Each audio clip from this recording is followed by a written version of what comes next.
Soundstripe.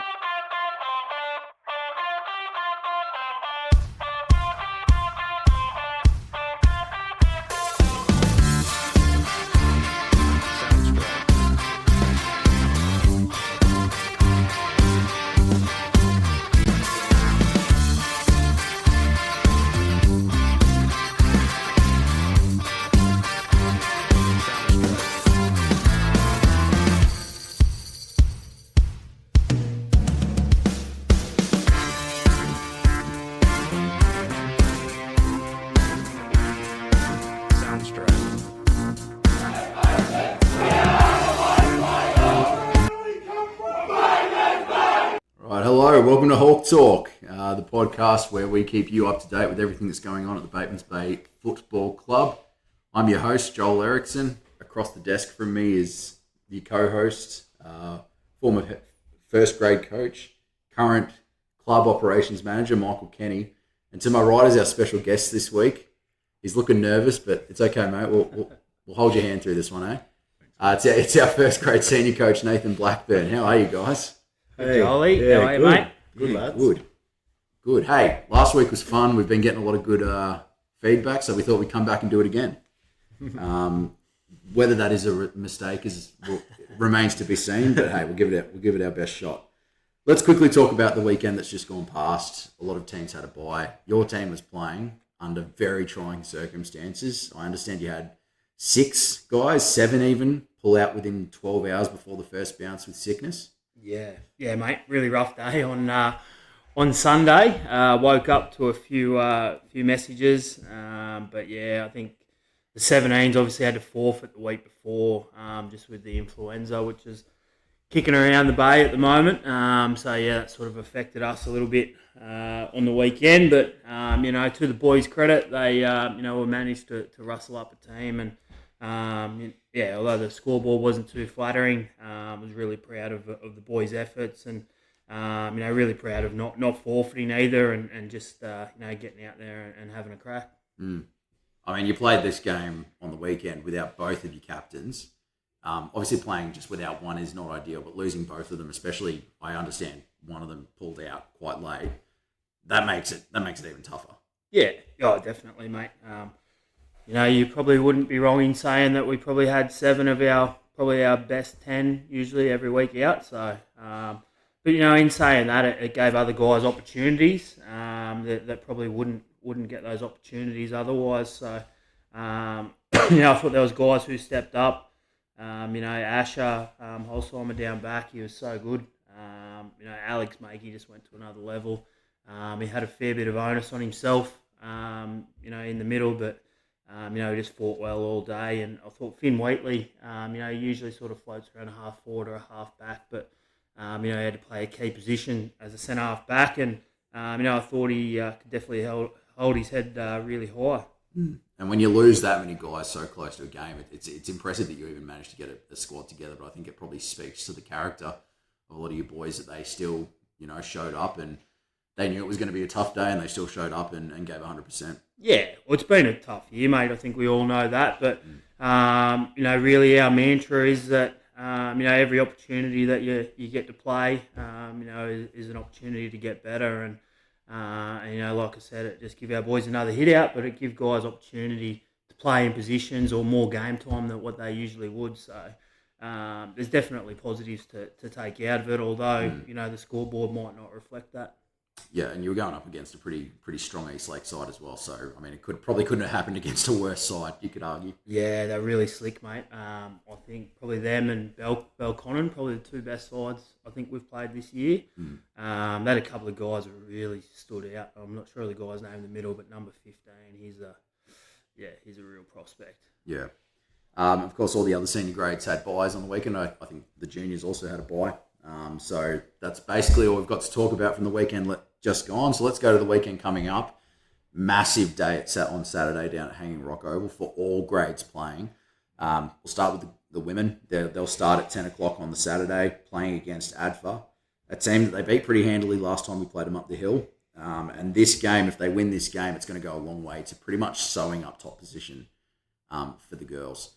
So We spoke about them last week, but they've been going from strength to strength. They're looking really good this year. It's worth getting down to support them. Midday, we've got the Rezzies also playing against ADFA. Last time they played, it was a bit of a tougher game. I remember that game as well because you started really well, and I think you started in the midfield from memory, didn't you, Mick? I did, yeah. First goal of the game too, Jolie. First two clearances as well, isn't that right? 10 touches in 2 minutes. But yeah, we were pretty heavily undermanned that day. But yeah, I think probably a bit of a different story now. I think the Rezzies have come a long way since then, for sure.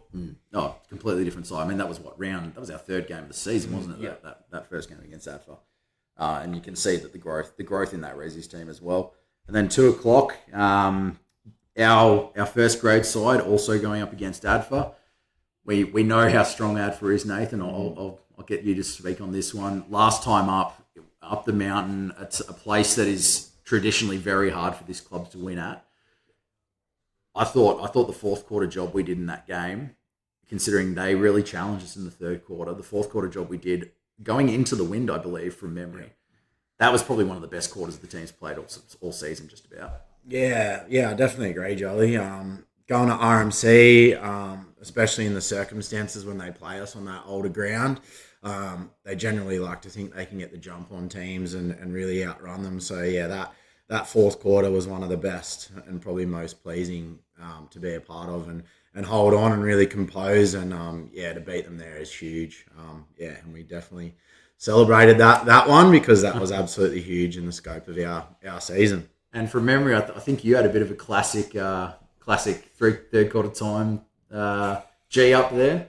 Yeah, I think Poon will probably attest, but generally as a coach, I don't fully get super fired up, but I think that rev at 3/4 time, was really probably went to that next level. I mean, you left me wanting to run through a brick wall, and I wasn't even wearing a jumper that day, so.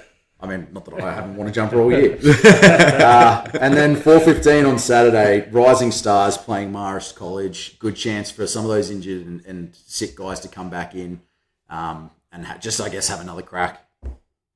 Yeah, definitely, mate. Hopefully get a few back. I think obviously Tully Ware's still away, so he's due back next week. But hoping to get a few guys back from illness. And the 4 o'clock time slot, the boys really enjoyed it the other week when we played Belco. Just a really great atmosphere, and the crowds that we've been getting down at Hanging Rock lately. The boys really enjoyed being a part of that Saturday footy. So this is another opportunity for them to be a part of Saturday footy and under lights on Saturday. So if you can get down and have a look at them boys. It's a really special feeling when all 4 of our senior grades are playing on the same day. There's just something about having everyone at the footy club down there, watching each other, cheering each other on, getting involved. We did it against Woden a couple of weeks ago. That was a really special day for the club. We're doing it again this weekend. I would encourage everyone to get along. It's going to be a great day. Let's talk about the juniors. The under-9s, they're going to be playing at Bermagui in Cabargo, 10:30 on Saturday morning. The under-11s also down in Bermagui for their game at 8 o'clock in the morning. We've got under-13s also playing in Bermagui. That one's at 11:50. The under-15s are playing Pambula, but they're playing at Tarthra. The under-16s girls also have a game against Bermagui. That one's at 10:30. And then the under-17s also, again, at Bermagui at 9:10. So a lot of footy, a lot of guys, a lot of kids probably playing in different places. But it's just a big weekend for the club. So if you're a parent, if you want to get down and support the juniors, that's great. If you want to get here and support the seniors, that's great. Just a really, really exciting weekend coming up. And let's talk about as well some of the ramifications for the senior team. We have a win this weekend. It's not set in stone, but the path to that first place on the ladder and having that home qualifying final, we would definitely have the inside track if we won on Saturday. Oh, yeah, 100%. I guess not just in a senior perspective, but Rezzi's perspective, this weekend is absolutely huge. I think just to what you just said, like Operation Pack the Hill would be bloody fantastic this weekend. That having the Rising Stars after is a huge dimension. I've probably never seen that amount of people at the end of one of our games that we had the other week. It's it goes a really long way this week to get a couple of wins on the board to at least get us those top 2 finishes and get that home final is definitely what we want out of this week. Yeah. And games against Adfa are always fun, aren't they? I mean, it's a different style of footy to what we had to play against Woden, but they're equally as challenging, just for different reasons. Yeah, I think that there's a fair bit of history between Seahawks and ADFA.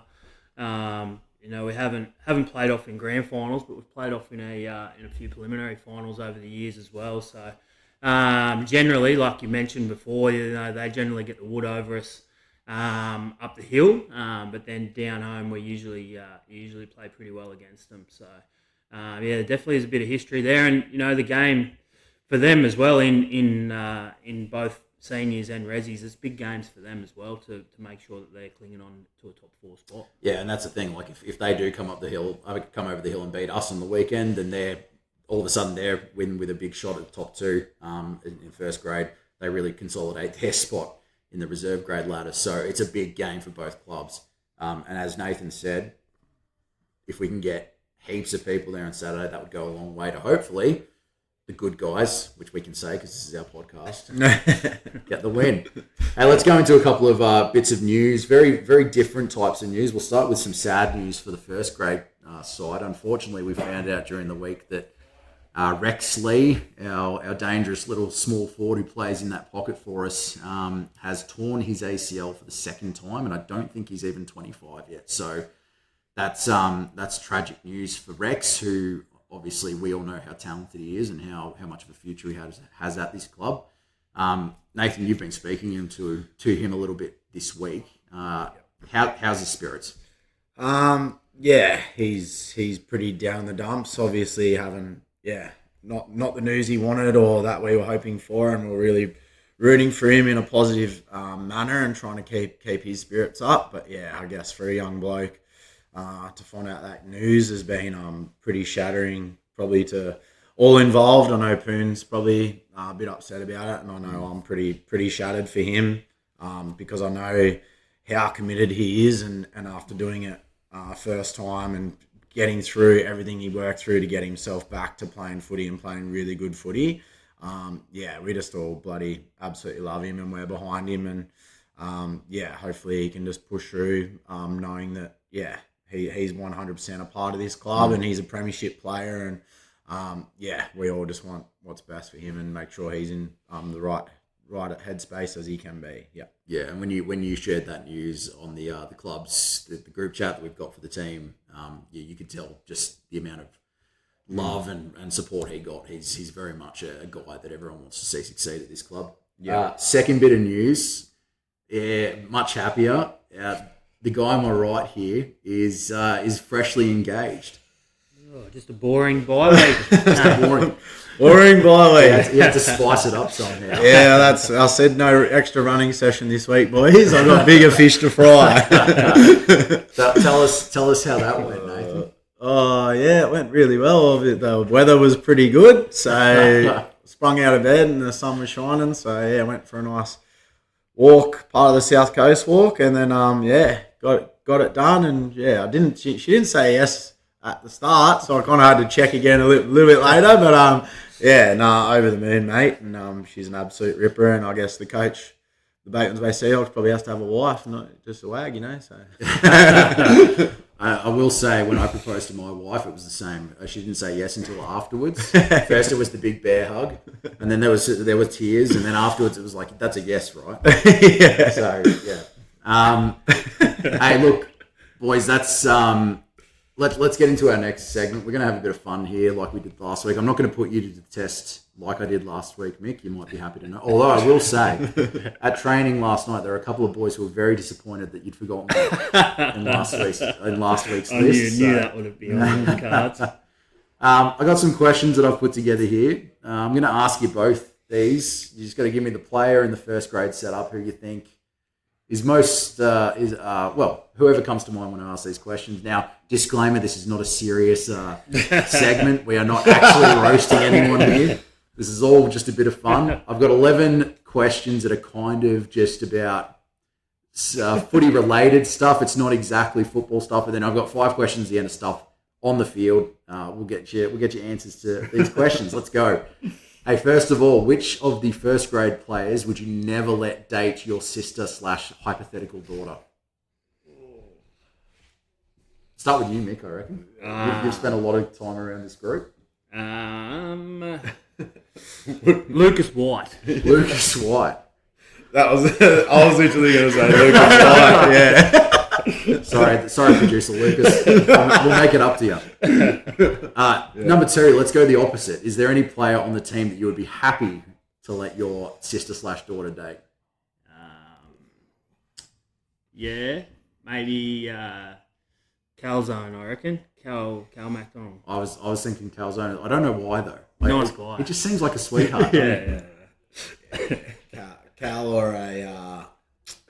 I'd go... are they allowed to have a current partner? Anyone on the team. I'll go Jade Eaton, I reckon. Oh, yeah. Good stand-up bloke.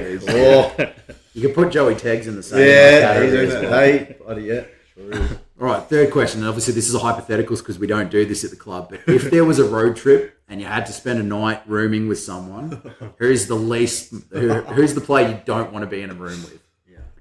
Billy Alves. 100%. Liam Backo. This is Sometimes coming intriguing. from footy trip. Yeah, this is all footy trip. Memory lane. Backo's going to love that one. Who has the worst footy bag or who is the messiest in the change room both before and after a game? So when I say worst footy bag, not necessarily like the worst bag, just someone who like you can tell just chucks their gear in. There's no rhyme or reason. Is there anyone you've noticed is just particularly bad for that? I'm just trying to think of someone who there's repeated people that just leave boots behind and the likes. Lucas is actually up there. Yeah. Forgets his boots a bit. I think Folrad has as well. Foley's forgotten his boots and stuff a few times and shorts and the likes. But yeah, no one's really super messy.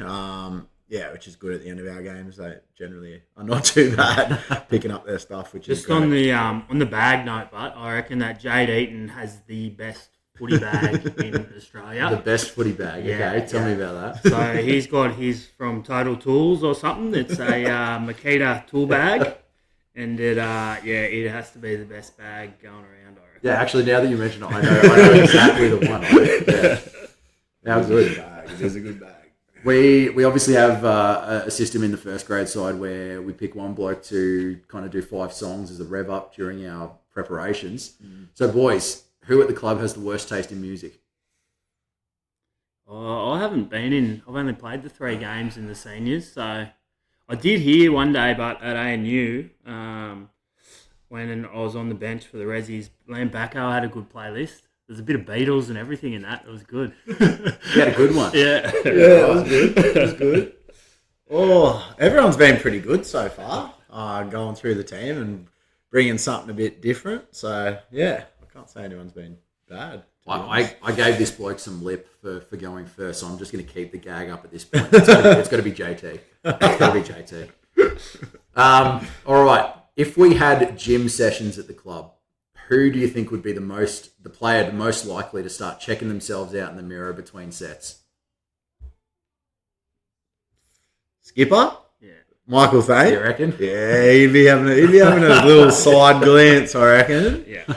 Just checking. For some reason, I had Lucas in my head for this one. I don't know why. Maybe it's just because he's a bit of a larrikin. I don't know. Maybe. I reckon Josh Vissel would too. He'd have a look at himself. Yeah, no, Faney, I reckon. All right. Who's the biggest pest at the club? Probably depends. Like if they're like sober pest or Yeah, just yeah. Let's go sober pest, hey? Someone who's well aware of their pestness. I feel like Cyril's a bit of a pest. Yeah. Tommy Holder's he's a drunk pest, but not a sober pest. Oh, yeah, it's a good question. I think I love Josh Visser to death, but when he's on the piss, he is a grade A pest. It's like, I love you, but can you get away from me? That one's Liam Bacco for mine. I've even taken to calling him pest at training. So he just is a pest. Here we go, boys. The player most likely to get themselves into a pickle, in inverted commas, so make of that what you will, during a footy trip or Mad Monday. Billy Elves. No, we can't say that anymore. Yeah. Bill's got a bad record on footy trips. Does he? Yeah. Ross Hummel.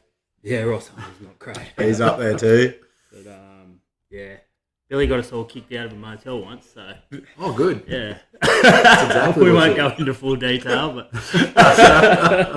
He definitely did. 22 blokes on the streets of Melbourne looking for a place to stay. Anyone got a couch?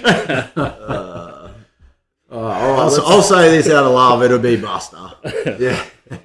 Yeah, Based on current form. Yeah.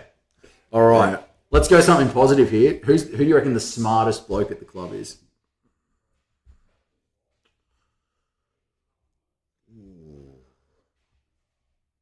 Smartest bloke. See, I was going to ask if you're for the dumbest bloke, but that just feels very mean-spirited. So let's go with the smartest. Yeah. Lucas is pretty cluey when it comes to like computers and stuff, but Tegs gives off real smart vibes. Yeah, Tegs was going to be mine. Yeah. He just something about him. I reckon Jade's right up there too. I reckon Jade's very, very clever. Obviously doing his building license. But yeah, seems very switched on and very cluey. But yeah, I'll probably agree with Poon. I reckon Tags, yeah, very clever boy. Well, there's been a couple of games this year as well where he's come in wearing the glasses, and it's just there's just something about Tags in glasses. Clark Kent. Yeah, there's a bit Clark Kent about him. Last of these questions, boys. Who has the strangest match day preparations or superstitions? It was probably me back in the day, to be fair. I would agree with that. I'm pretty superstitious. Yeah, okay. Incriminate yourself here, Mick. What kind of stuff do you do? I've had a few over the years. Like, I'll just change sometimes. There was one in 2018 where I wore the same hat for every training during the final series, and we won the grand final. Yep. So then every final series now I wear this red hat when training starts. Yeah, good. And then I'm always left sock, right sock, left boot, right boot. Yeah, okay. So yeah. Yeah, good stuff. Mate, if the red hat drags us to another premiership, we'll take it. All right, let's get into the footy questions now. So, after the siren for a win from 50 metres out, who do you want with the ball? Current or anyone? Anyone that you've played with first grade? Sean Green or Roscoe, probably. Yeah. Yeah. I think from 50, probably either one of them. Bust Ware. Yep. Inside 50, I'd say Jared Thompson, hands down. Yeah, so I guess next question would be, how about we bring it in 10 metres, but we put them on a 45-degree angle. So it's a kick most players can make. Yeah. JT, for sure. JT? Yeah, JT. I'd go Buster. Yep. I'll go an underrated pick here. I reckon Cal Lee. Yeah. Good He's set shot. Yeah. a good set shot. I don't think I've seen him miss when we've been doing set shot training this year. Yep. Very good kick of the footy, that man. Sharp shooter. Who would you trust in a tight game to be able to kill a 1-on-2 contest? So either just a big punch over the line or being able to just hold the footy in against two blokes. Who do you want in that contest? Calzone, probably. Yeah, someone like that. Or Lucas White. Mm. Josh Mulrooney. Good like that. Josh, yep. Just You're naming blokes with big bodies here. All right, boys. If you're in a scrap, if you've gotten under your opposition's skin a little bit, and you're starting to grab some jumpers, who is the second bloke that you want to come in to help out? Oh, I've got to stitch up the bloke on my right. Michael Kenny's usually right amongst it. Closely followed by, as soon as it happened, Josh Visser, the little hound, would be very close proximity jumping in there. Yeah. To be fair, over the years, Jolie, it's probably been me starting the majority of them. Yeah, okay, so you're not the second bloke. Nah, and then Vissa's usually there. Luke Dudley used to be a good one. And me and Dad's had our fair share of little scruffs over the years. I tell you what, if I was in that situation, I would love it if I saw Jonah coming in. Yeah. that boy can lay some guys out. Yes. Not that we're wanting him to lay guys out. No, discipline. We're just going to throw Viss under the bus here. He did have a game against Ainsley a bit earlier this year where he had two 50-metre penalties in the one quarter for doing exactly what we were talking about. So I'm not surprised by those answers. Let's go on a similar vein. Who's the teammate who's most likely to get under the opposition's skin? Whether it's just chirping or a bit of rough stuff. Under the opposition's skin. I reckon Brett Garland's pretty good at that. Yeah. He can ruffle that backline's feathers, I reckon, with that experience. He can just do it by kicking 6 goals a week. Yes. The guy I've noticed the last few weeks playing seniors is Liam Bacco's got some very good chat. Really good chat he does. He'll enjoy me saying that. But he's been pretty cheeky the last couple of weeks, Bacco, and I like it. We'll give him some credit as well. He's been one of the most important voices from the back line for our boys as well this year. So, and you're right, he will enjoy that. Last question, guys. Who is the biggest cheerleader at the club? So what I mean by that is if someone's playing their first game or if someone kicks their first goal in first grade, who's going to be the first bloke to get there to celebrate with them? Kyle O'Malley. Yeah. Kyle? Hands down. Yep. He'll be jumping all over him. Yeah. I also reckon Adam Bradbury might be in this conversation as well. He's always pretty good at getting up from full back where he plays most of his footy. Sometimes he's back in his position, Yeah, but we won't talk about that. But he definitely likes doing the run up. Hey, thanks, boys. That was a bit of fun, and hopefully no one's too offended by that, but it was all in good jest. It was all in good fun. So let's get into the more serious part of the podcast now. We're going to start with you, Mick. You've got your fun questions, and then I'll add one on the end. But we're going to put Nathan Blackburn under the spotlight here. Oh, God. Yeah, so we'll just delve a little bit deeper into our senior coach, just with more quick-fire questions.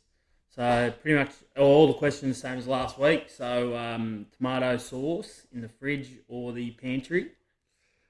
Pantry. Yes, we've got one. Big debate. Yeah. I'm cranky.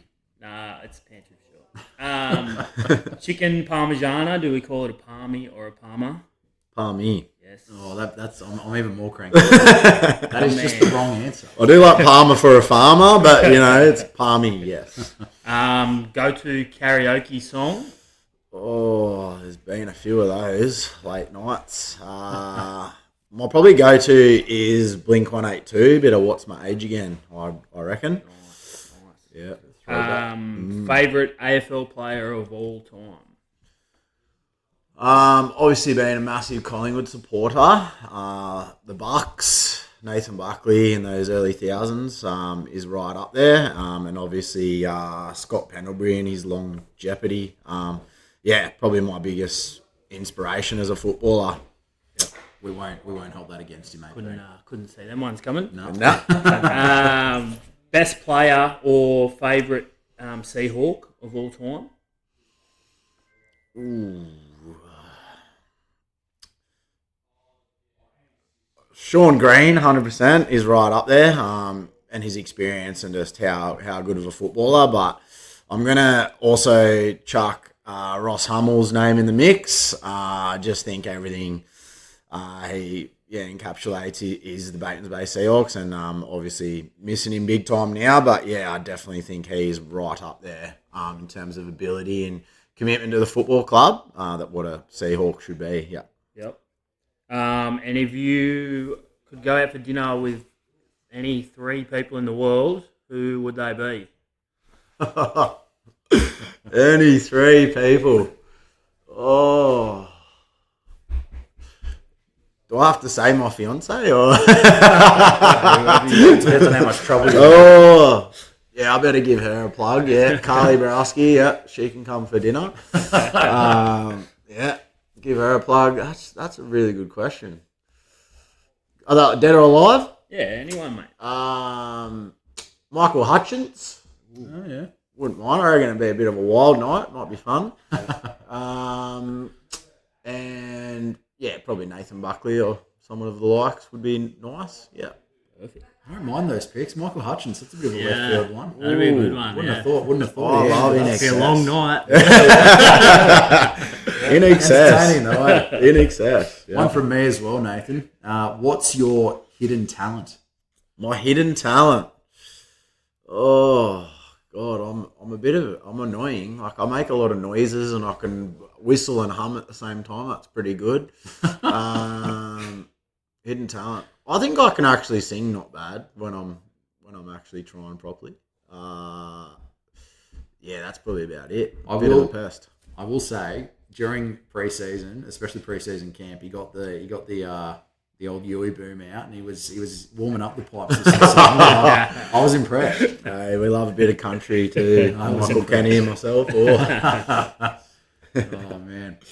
Hey, let's get into the serious stuff now. Nathan, take us through kind of your history with this club, and I suppose the steps you took to being the senior coach. Yeah, it's a pretty good question. I guess I started playing footy, started my career pretty late after playing soccer and taking it pretty seriously. Went up to Canberra and was playing NPL up there for a little while and came to playing footy in under 17s in 2009 it would have been. Had our first year with Neil Reaper at the helm of 17s. And we had an absolutely stacked side that year. And Josh Veneris kind of got a few of us boys into footy and to come down and have a run. And yeah, I just absolutely loved it straight away and just wanted to get better and improve. And kind of played 17s, had a taste of seniors from there, and then was kind of in the mix for both for the next few years until kind of went up to Canberra for university. And kind of made the call to play up there and played Belcon and Magpies for the next few years. But I guess it was only getting towards 21, 22 where I really started to take my football seriously and say I want to have a proper dig at this and do the right things and look after my body and do a massive couple of pre-seasons to try and play the best and highest football I could. Yep. So yeah, I had a good stint at that for a few years, and then a few things happened, and Poon got in touch with me in 2017, and just had a chat to me about potentially coming home and playing football in 2018, and I definitely jumped at that and really wanted to come home and play for him, but yeah, play for my home football club, and I guess the rest is kind of history with that and the year we had in 2018, and then coming on board as co-captain with Roscoe the next few years was pretty awesome experience, and obviously to play under Poon as coach was pretty amazing feeling to be captain of this football club, one that like I probably could never have. If you asked 17-year-old Nathan if you'd ever be captain, let alone coach of your hometown football club, I probably wouldn't have believed you at all. But until the last few years, and then coming on as coach this year has been amazing. Being assistant coach last year and working really closely with Poon to jumping in this year, and I'm really humbled and appreciative, especially for the start that we've had this year. It's been pretty amazing. To have been 9-1, I probably could have never have. Same thing. If you asked me at the start of the year, I wouldn't have believed you. And I'm just so happy with where the football club's at in general. With the women's having rising stars and where the Rezzies are, it's kind of unheard of in the last few years. To have the Rezzies there. So that's kind of my football story. So you're at Belconnen for a while. You played a bit of first grade while you were there as well, didn't you? In the mix, in the mix, mainly second grade. Yeah. Okay. Yeah. So when Mick gives you a call end of 2017, I'm assuming sometime around then, and says, "Hey, I want you to come back and play for this club." Was it a hard decision to make, or was it kind of just like, "Yep, I'm there. Let's do this thing"? Yeah, I kind of had a couple of politics in football. It's everywhere. It doesn't matter where you go. But yeah, a few things happen, and I just wasn't enjoying my football at that point. Feeling like I needed a spell, and then I guess Spoon, as he does, well-resourced and timings, he managed to contact me in the really right time to make me really jump at that opportunity to come home and play. Yeah, he's good on the phone, this lad. He's he works them well. Yeah. Mick, I'll ask you about Nathan. Obviously, you had previous experience with Nathan from his first stint at the club. Yep. You've brought him back into the fold before that 2018 season. We spoke about that 2018 season last week. That was obviously, one of the best seasons that this football club had at that point. Was it an easy decision for you to make to kind of look at Nathan and go, this is a guy that I want back at this football club? Yeah, so I think probably the end of 17, we looked at our list and looked where we were at. And, we finished off 17 really strong. I think we had to win the last 5 games to make the top 4. Mm-hmm. And in those last 5 games, we beat ADFA twice. And ADFA actually went on to win the grand final that year. So we knew we weren't too far off. So we just sort of assessed a few areas that we wanted to improve. We knew that our back line, we needed a couple of guys. So we went out and got those with, was a bit of a package deal with Nath. Obviously was Tommy Purcell come back, and we picked up Simon Croft as well. We wanted to really build off that Canberra base. So we probably had a half a dozen guys in Canberra already. This was sort of leading the way there. The opportunity to sort of maybe explore that a little bit more and add a few more Canberra guys to the mix was what we wanted to do. And I think we initially the plan was to bring Nathan on as probably a forward, probably as a centre-half forward or a half-forward flanker type.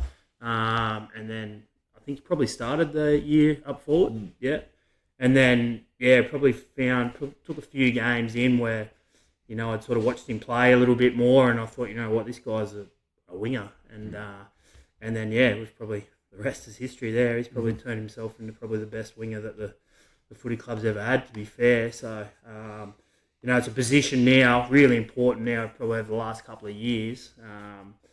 And especially the way our team plays, the wing's a very important position. And, it's definitely, he's definitely come a long way in those few years that he's been back as well.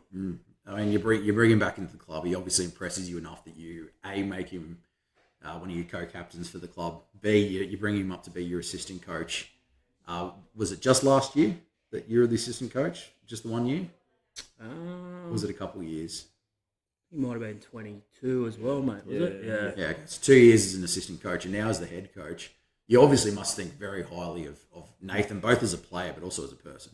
Yeah, definitely. I think that 2018 year, Nathan and I probably hadn't connected too much. So it was a good opportunity for us. And for me, the thing that really stood out about him was he's just infectious, was just the way that he went about it. And, when he was there on game day, everyone was just enjoying themselves. And, he was the one who sort of brought that positive vibe and got everyone in the mood. And, that was a guy that, that I knew that I wanted around the club. And obviously a few things happened off the field that, didn't commit quite as much in 19. But I think, 20, 21, 22, that was when, worked hard to get him back into the fold. And, just sort of, I guess, I've probably told him this a lot. I see a lot of myself in Nath, both on the field and off the field, and the way that he goes about it. And, I guess I just, sort of, he was a guy that I thought that we needed to invest heavily in, and I knew that the footy club would sort of, reap the rewards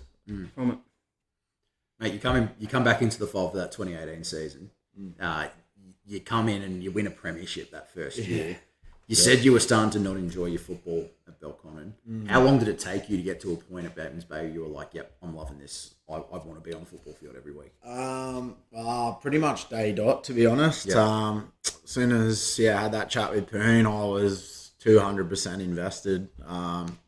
Just started training, massive pre-season. And then, as Poon said, kind of started as forward, and then what eventuated, probably Poon might agree. That was my probably best year of football I've probably ever had, 2018, on the wing. And yeah, just an amazing year of sport. And yeah, obviously last year winning the flag and holding the cup was really, really special. But yeah, 2018, after how long it had been since our last premiership, and what it meant, and I guess the group of guys that we had was really special. Having Benny Mackay, Jackson Maloney, Sam Hodges, but mainly, yeah, a lot of local boys coming home, and I think it really hit hard that year to win the flag, and it was amazing. Yeah.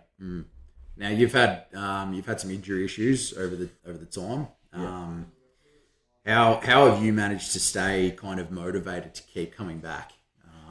From because I understand there's been a few soft tissue issues. I think you mentioned you might have had a shoulder injury at one point. Yeah. So what is it that kind of keeps you coming back and being motivated to rehab and get yourself stronger and even better every time you come back? Yeah, a lot of soft tissue injuries. I probably couldn't tell you off the cusp how many I've actually had, but I've had hand surgeries on both my hands.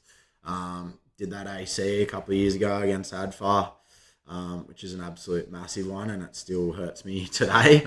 But yeah, I just think I just have that mindset, and obviously I'm a PE teacher, so yeah, I really commit to making sure that I'm healthy and I'm fit, because I have to be that role model for the kids I teach. But I also want to be a role model for the football club and make sure that people understand that yeah, you got to look after yourself and get yourself right. And that's probably a little plug for Jack Matthews. So yeah, for him and physio. But yeah, I just want to get back and do everything I can. And yeah, I think when you get into your 30s, you realise what you need to do and what works with your body. And yeah, touch wood, I've had a pretty good last couple of years and haven't had any of those soft tissue injuries as yet. Yeah.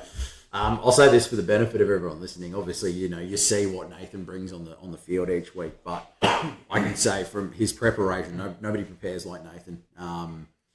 He's warming up before anyone else. He's always on the roller. He's getting down and doing his quick hand stuff. I will say that the bloke at the club who's probably the most similar to you now is Staney. Yeah. And I'd imagine that's probably from watching yourself and Mick probably do a lot of that work on game days. Don't know if the preparation stuff comes from me. I'm usually got a couple of dim sims on the go with a bit of soy sauce. That's time of the resis, mate. That's important as well, mate. But I think you can see in the way he prepares, you can see that Nathan really takes it seriously and he wants to be the best footballer he can be. And I think it definitely comes out on the field. Nathan, tell me, you've been a captain of this club, now you're the coach of this club. What's been different this season playing footy as a coach rather than as a captain? Oh, yeah, good question. I think I've spoken to Poon about this at length. Obviously, yeah, we're really bloody good mates and talk nearly every day, but I think the first little while I did struggle with being that playing coach for the first few rounds, just trying to get my groove. And I'm really fortunate to have the likes of Mick and Snails and a few guys to lean on. But yeah, been really lucky this year to have you, Jolie, come in and be that team manager and really like assistant coach in a way. And obviously my best mate, Visser, is in that fold as well. But yeah, I think it was really tricky the first few weeks to get that balance right, because obviously team comes first and I wanted to coach really well, but I still also want to play the very best football that I can, because I think I can still really help the team with that as well. So fine line, and I think now we're really starting to get the balance really right, and game days are flowing really well, and obviously we're playing good footy, so yeah, that's pretty happy with where it's at. And you kind of touched on this before, but I mean, we've started the season 9-1. We've beaten every team in the competition at least once now. If someone had told you during the preseason camp, hey, we're going to be right up the top again and possibly even be the best team in the comp, what would you have said? I don't want to take that on myself, but I knew that the team we're going to have on the paddock and the guys we have in our first grade side, I knew we were definitely capable of it. But yeah, I just probably wouldn't have believed you. I wouldn't have thought that, we'd be sitting here, which is, just amazing and a testament to the boys and everyone involved. Yeah. I think we knew we had a good side, but I think we probably didn't know it was 9-1 good, Mick, tell me, watching it as partly an outsider and also partially as someone who has played first grade football this season, what's impressed you the most about the way Nathan's gone about his footy and his coaching this season? Yeah, I think Nath obviously touched on it then. I think he's gradually getting better each week. It's not an easy gig to play and coach. Coming from a bloke who did it for 8 years, I know exactly what he's going through. So, but yeah, I think every week he's just gradually getting better and better. And I think the way that he talks to the group, and like I think you mentioned that third quarter time at ADFA. The other week against Woden, 3/4 time was up there as well. So I think he's definitely very good in that department. And I think he's just starting to really juggle the coaching and the playing as well. Yep. Hey Nathan, tell me what's your favourite memory at the footy club? If let's take the premierships, like the grand final days out, because we know that's most likely going to be your favourite memories. What is your favourite memory at this footy club? Oh, favourite memory at the footy club. Oh, there's so many events, and just like, I know from experience, like being at other clubs and stuff, there are like a lot of cliques. There are like groupings of people at other football clubs, and I think probably just my best memories of that. There's not that at our football club. The best memories of that. Every single person gets along. Everyone's mates. Everyone will have a beer and sit down and have a conversation and really check in, which I think is really, really important this day and age with kind of mental health and things like that. That's probably my favourite memories and part of our football club for sure, I think. And we'll bring the premierships into play now. Do you have better memories of 18 or 23? Is there one that kind of sticks out in your mind as more rewarding, or is it kind of just like where our level pegging's here? I know, like you talked to Poon about that last week on the other podcast. Which one? Obviously, just spoke about 18 a little bit, but in a personal note, probably last year, given how much involvement I kind of had last year, really helping Poon, the constant conversations, being captain and assistant coach, to get there at the end of the year and hold that cup with my mate beside me was right up there, and a really special thing I probably won't ever forget. We'll ask you this one. We asked Danny last week. Is there a moment that you look back on at your time at this club and kind of as like a low point? Is there an injury that sticks out in your mind? Or is there a loss? Is there a moment where you go, yep, that's our low point? Oh, I don't know if I can name it on here. If you say that day, I tell you what. For those, I'm just going to say 2014, and that's all I'm going to say. I'm just going to say 2014. That's all I'm gonna say, and those that'll know will know. That's all right. That's better than the 22 prelim. I thought you were going to say that. Oh yeah, that was also not a good one. But I'll 2014. I'll leave it at that. For those who, you obviously you can't see, but while I was asking that question, Nathan just reached over and gave Mick a couple of taps on the elbow there, so you knew something was going on. Yeah. I think that's probably everything I want to ask you. Perrin, you got any more questions for our senior coach here? I don't think so, mate. I think you've covered it all. Yeah, all right. I think we're done then.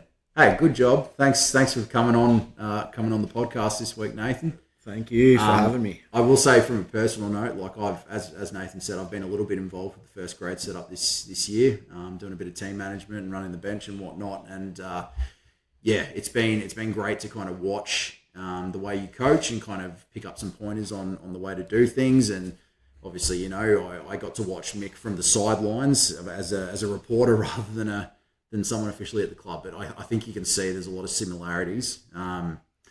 And I would say that the club is in pretty good hands. And I think the 9-1 record says that. So, hey, before we finish up, Mick, there's a couple of events coming up. Do you want to give them a plug? Yeah, mate. Yeah, we've obviously this Saturday we've got the 4 games of footy. So get down for that. After the games, we've got awards out at the Steam Packet Hotel, major sponsor. So jump out there after the footy and go and have a feed and a cold beer. But yeah, after that, next Saturday, the 27th, is a huge day or a big weekend for the footy club. So we've got the 9 junior grades and the 3 senior grades all at Hanging Rock next Saturday, the 27th. So 2004 Premiership reunion as well. So those boys will be up on the balcony upstairs. And then that'll lead into the Seahawks Olympics night, which will be a bit of a laugh that night. And then, yeah, backing up on the Sunday, we've got the Rising Stars taking on Queanbeyan Tigers, which will probably be their probably best chance at getting a win this year, with Queanbeyan only notching up the 2 wins themselves this year against us. And then, yeah, we've got the South Coast Buccaneers over 35s team. They're on at 1 o'clock. So, yeah, just going to be a really big weekend for the footy club in a couple of weeks. Let's go pack the hill again, eh? Yeah. All right, well, thanks, lads, again. Hope you had fun, Nathan. I hope we didn't push you too hard. Thanks, guys. No, appreciate it. And thanks for listening again. We'll see you next week. Beautiful. Thanks, Jolie. Sure.